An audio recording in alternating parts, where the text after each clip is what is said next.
Donnie Droon.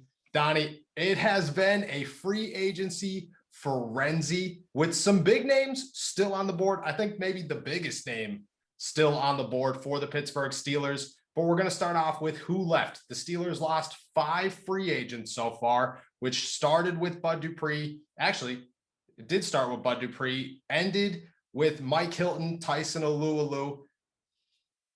Who's your biggest fall? What do you think of the signings? How do you feel about the first couple of days for the Steelers?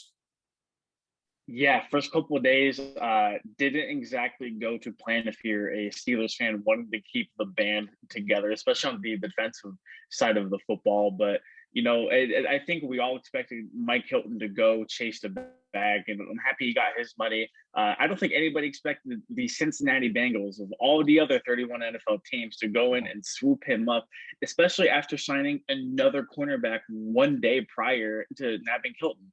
I feel blindsided. I feel bamboozled by Mike Hilton signing with the Bengals. I feel a little bit betrayed. Would be the word. Bamboozled is definitely the word. I've been looking for it for 3 days. Bamboozled is definitely the word. I wish him all the best. Obviously, he did what's best for him and his family. I mean, he got a $24 million contract, so great on him, which is phenomenal for a undrafted rookie free agent, originally with Pittsburgh. But man, that's going to sting, knowing the caliber of player he is and having to face him twice a year. So going to a team, generally you don't like. And I would say Tyson Alualu is probably right up there with Mike Hilton, just in terms of what an underrated impact he's had since joining the Steelers a few years ago in free agency. But, I think we talked about this on the last episode of the podcast. He's getting up there. I think he's 33 years old this year. Obviously, retirement's got to be, in the frame view of him. So going back to Jacksonville does make a lot of sense, especially if he has friends and family there. Go play in front of them for a couple of years. So yeah, between them, Bud Dupree obviously was a big loss, but Alex Highsmith, really confident in him. So I think Highsmith will have a pretty decent year in year number 2.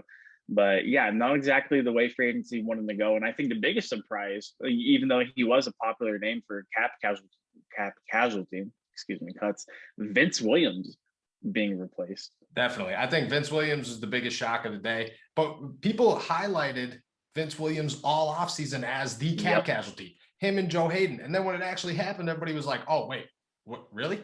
I'm like, yeah, that's is $4 million. They needed $4 million. I will say this, Mike Hilton going to the Bengals was rough. That was obviously the biggest blow for the Steelers, hands down. Even if you re-sign Cam Sutton, which we'll talk about later, it's still Mike Hilton. He's the best slot cornerback in the NFL by a mile. I mean, Mike Hilton is a top tier in every aspect for a slot corner. The Steelers are going to lose a ton of edge rush from it. That hurts Alex Highsmith, because as much as, you have confidence in a guy like Alex Highsmith replacing Bud Dupree, having Mike Hilton to rush the edge alongside him is huge. Teams have to literally game plan against this. Now the Steelers have to game plan against him twice a year, which is going to be terrible. Imagine that first pick. Imagine the first time Mike Hilton sacks Ben Roethlisberger in a game. That's it. That's the end of Mike Hilton's run in Pittsburgh. It's over from there. It's over from there. Mike Hilton's the biggest. Vince Williams, tough one.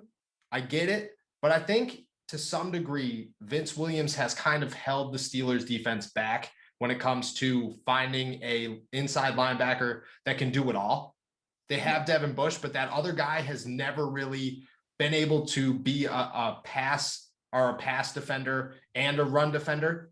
Vince Williams is obviously, he'll make blows that anybody will make. He'll hit anybody. Robert Spillane runs full force into Derrick Henry. We get all this, but they've never had another athletic inside linebacker next to Devin Bush. And people have complained about it all the time because, as we all know, Keith Butler loves to put linebackers on guys that linebackers should not cover. So Vince Williams does not fit in that as well as, a young athletic guy will be, which is where we go next. How do you replace these guys? Bud Dupree obviously replaced, and we didn't talk about Bud a lot because there's not really a lot to talk about. Everybody knew Bud Dupree was going. He got the bag. He deserved the bag. There's no reason to complain about it. He goes to a good team. I'm all happy. I'm all in for Bud Dupree's contract, and he did it respectfully by not going to Cleveland, which everybody in Pittsburgh should love. So now, how do you replace guys like Vince Williams, guys like Mike Hilton? Obviously, they have Cam Sutton, but Robert Spillane, are we sold on Robert Spillane? I think Spillane can mimic the kind of play that Vince Williams did bring. I mean, they're almost similar to the point where they're great run stuffing middle linebackers. Wouldn't really trust them in the passing game all that much. Although Robert Spillane did have a pick six last year against Baltimore Ravens. Never forget that. The easiest pick six of all time, though. Hey, pick six in the NFL is still a pick six, brother. No matter how you want to cut it out. But, regardless, I still wouldn't really trust him dropping back into pass coverage a whole lot. So for me, I think one of the easiest answers is obviously the NFL draft for the Steelers, make their bread and butter year in and year out. You're going to start to see a lot of middle linebackers mock the Pittsburgh Steelers at number 24. A guy like, Zayvon Collins, a guy like that Notre Dame kid who I still haven't learned to pronounce his name. But there's a lot of rangy middle inside linebackers that compare perfectly with Devin Bush in the first round. And I think that becomes a real possibility, especially with Vince Williams now leaving the team. Do you think that how high on the list does an inside linebacker go? Is he there with a running back? Is he there with a tackle? I mean, once Zach Banner got re-signed, which again, we'll talk about, in a little bit, everybody started talking and I started getting texts saying Zach Banner at left tackle. And I'm like, when did we talk about this? When did this become a thing? We did not. Exactly. That's what I'm saying. So everybody just seemed to okay, we made moves. Let's move on to middle linebacker or inside linebacker immediately. It seems like. How high on the list is it actually for the Steelers to go out and get somebody? I think Robert Spillane is still kind of taking and stepping up in the role of Vince Williams. I don't think the value need for middle linebacker in the first round jumps astronomically high. I think it's a little bit more of a bigger situation to monitor as we get closer to the draft, which we seem to be probably less than 50 days away as we record this podcast right now. I still think running back would take a bigger priority than that. I still think another tackle would take a bigger priority than that. But at this point, it's shaping up to be the best player available for the Steelers at 24. They're not a team that's going to trade down and get picks. They're, typically not a team that's going to trade up into the first round, and go grab a guy, especially with all of that talent dropping to them at 24. Unfortunately, like I said a little bit earlier, I think it's going to be a best player available scenario, and we won't know the best player until we get to draft day. That was my next question. So I feel the same way. Obviously, running backs there.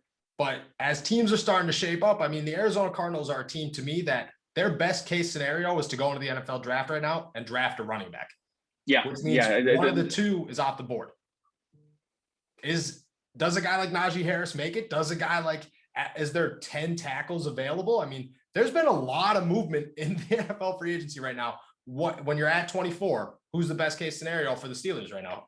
Or not even best case, but what's the most likely top player to make it to 24?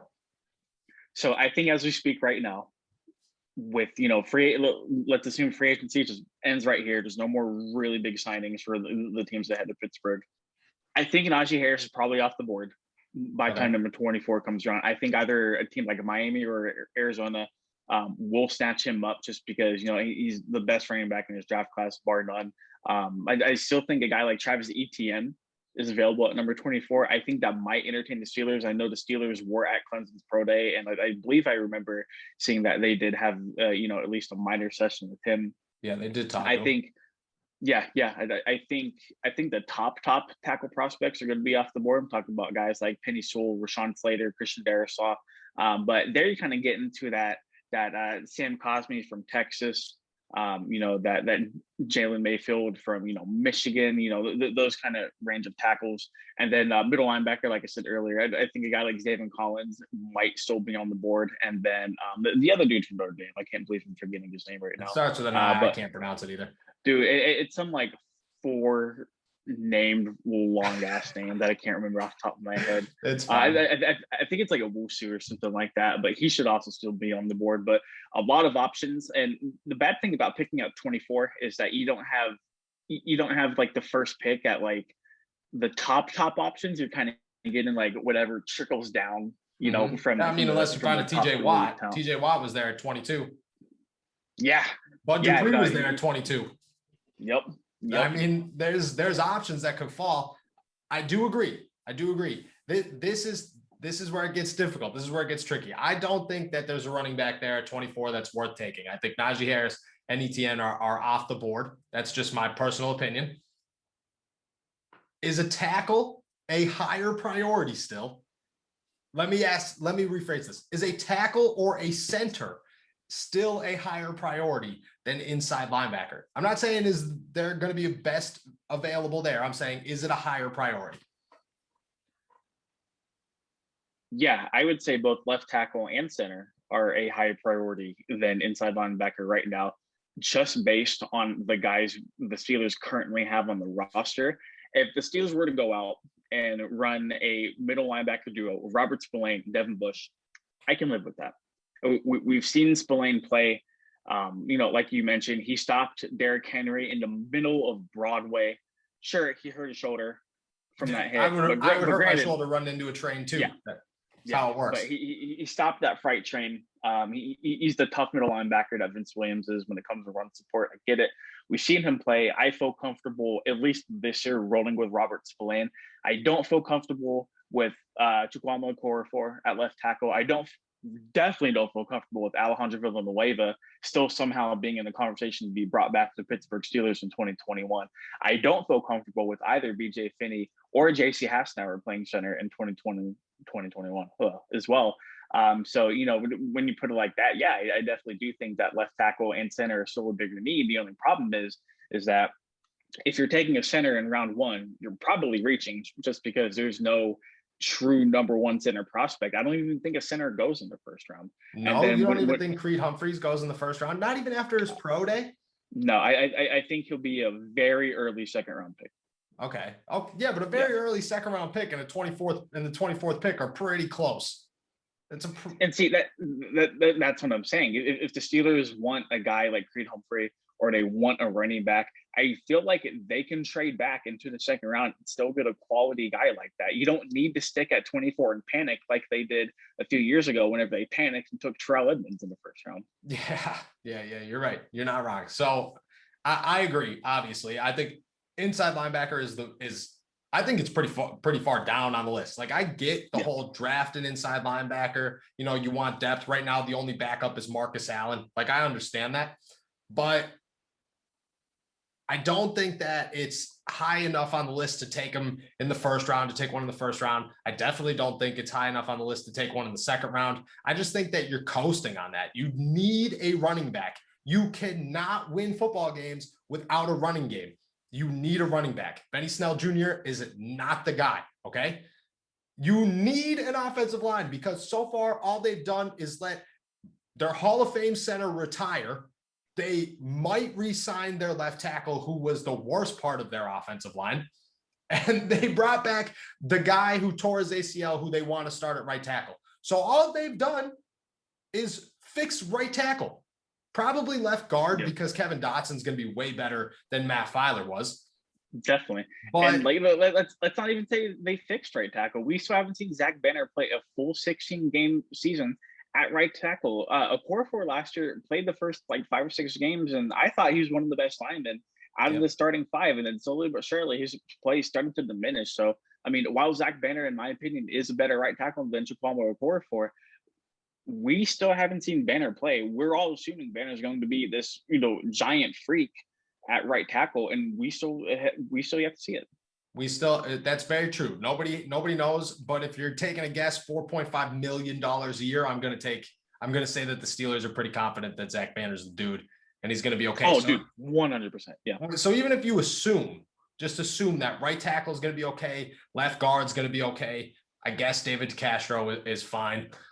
You're still missing the 2 most important pieces to your offensive line. You are relying on literally no one and BJ Finney.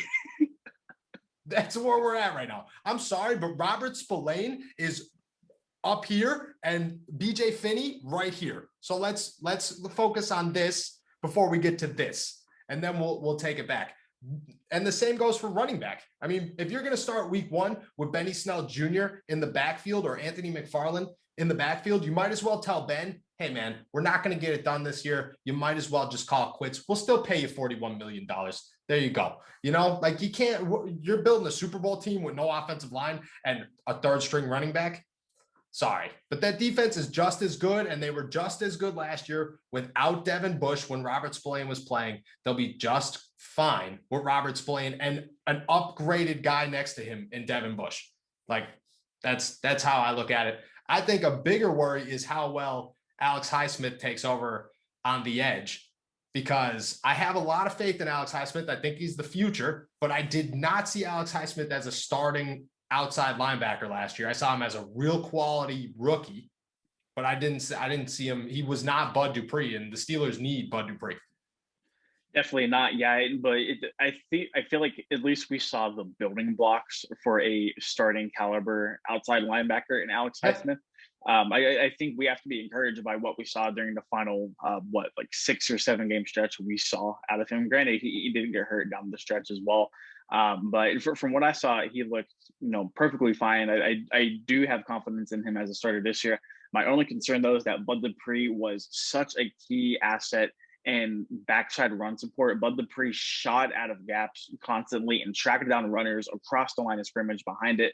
And, and I just really hope Alex Highsmith is, ready and up for that task, especially with a guy like Tyson Alualu out now. It's going to be even more important for those outside linebackers to converge and keep those running backs inside the tackle box. Yep, 100%. And again, the building blocks are there, no doubt. He looks like a really good rookie. He needs to make that step because he's not a rookie anymore. He is now the guy, and he's the guy replacing the biggest shoes that they've lost to this offseason. So he needs to replace them well.